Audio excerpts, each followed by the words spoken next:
आज हम लोग चंबल घाटी में हैं।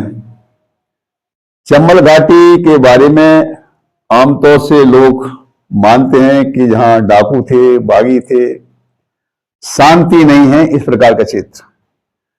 लेकिन अब चंबल घाटी को भाई जी के नाम से भी जाने लगे हैं। चंबल घाटी वही जहां भाई जी सुब्बराव जी ने काम किया। भाई जी ने डाकुओं को, बागियों के आत्मसमर्पण करवाया और वो करने के लिए भाई जी ने बहुत लंबे समय तक काम किया और उसके लिए शांति केंद्र की स्थापना महात्मा गांधी सेवा आश्रम के रूप में की।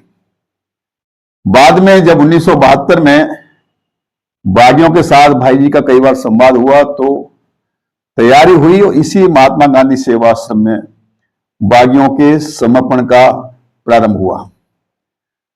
अब जब बागी के समर्पण की बात करते हैं तो हमेशा बात होती है कि गांधीवादी तरीके से ये सब काम संपन्न हुआ, चंबल घाटी में शांति आई। लेकिन गांधीवादी तरीका क्या है, इसको लेकर के बहुत सारे लोग ज्यादा समझते नहीं हैं। लोग समझते हैं गांधी गिरी माने एकदम हाथ जोड़ के खड़े हो जाओ, इस प्रकार से गांधी को समझने का प्रयास करते हैं। हमारा प्रयास है कि सही मायने में गांधी को लोग समझें। गांधी माने कोई हाड़ मास का कोई व्यक्ति के बारे में मैं नहीं बात कर रहा हूं, मैं उस गांधी की बात कर रहा हूं जिन्होंने अपना एक सिद्धांत बनाया, प्रतिपादित किया, उसकी खोज की, उसकी स्थापना की। उस गांधीवाद की बात कर रहा हूं। इसलिए गांधी आज शरीर से हमारे बीच में नहीं है, लेकिन मूल्यों से, गांधी दर्शन से, गांधी सिद्धांतों से हमारे बीच में है, क्योंकि आज भी उसका कोई विकल्प नहीं है। तो महात्मा गांधी को हम लोगों ने भी भाई जी के माध्यम से समझने का प्रयास किया।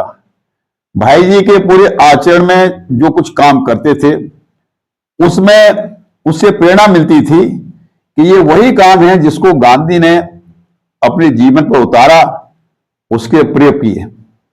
इसलिए हम हमेशा बोलते हैं कि आप जो कुछ काम करने जा रहे हैं और चाहते हैं कि उस कामों की प्रेरणा बाकी लोग लें, तो सबसे पहले उस काम को, उस आचरण को अपने जीवन में उतारने का काम करें। जब आप अपने जीवन में उतारेंगे तभी दूसरे लोग प्रभावित होंगे, आपका अनुकरण करेंगे।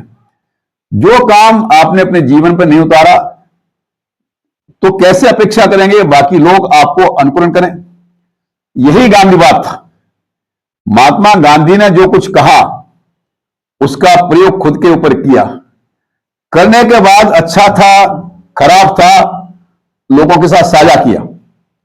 आज की दुनिया में बहुत कम लोग मिलेंगे जो पहले प्रयोग खुद करेंगे, उसके बाद बोलेंगे कि इसके गुण और अवगुण क्या है।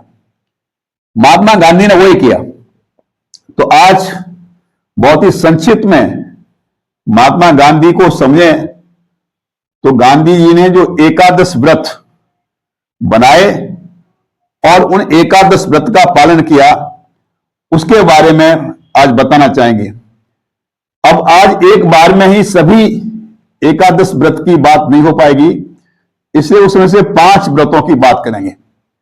आप सभी जानते हैं कि जो महात्मा गांधी ने एकादश व्रत स्थापित किए, उसके प्रयोग किए, उसका प्रचार किया और उसके बाद कहा कि ये व्रत हैं, ये व्यक्ति अपने जीवन में अपना ले तो देश दुनिया का समृद्ध और शक्तिशाली देश बन जाएगा भारत, जो ऋषियों की भूमि है। तो महात्मा गांधी के जो एकादश व्रत थे वो जानने की सबको जानना चाहिए, इसलिए पहले मैं उसको बताऊंगा, उसके बाद एक एक कर 4-5 व्रतों के बारे में बताऊंगा।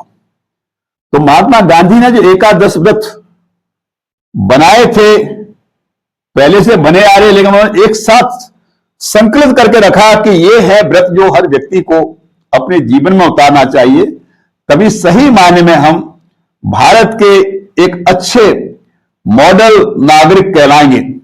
तो व्रत थे अहिंसा, सत्य, अस्तेय, ब्रह्मचर्य, संग्रह, शरीर श्रम, अस्वाद, सर्वत्य भय वर्जन, सर्वधर्म समानत्व, स्वदेशी स्पर्श भावना। तो पहले जो प्रारंभ हुआ वो अहिंसा से हुआ। अब हम लोग समझते हैं कि हिंसा माने किसी को मार देना हिंसा है, लेकिन महात्मा गांधी ने विस्तार से उसकी व्याख्या की। सामने तो दिखाई दे रहा है मार रहे हैं, वो तो हिंसा है ही, लेकिन हमारे देश में, दुनिया में, समाज में बहुत बड़ी संख्या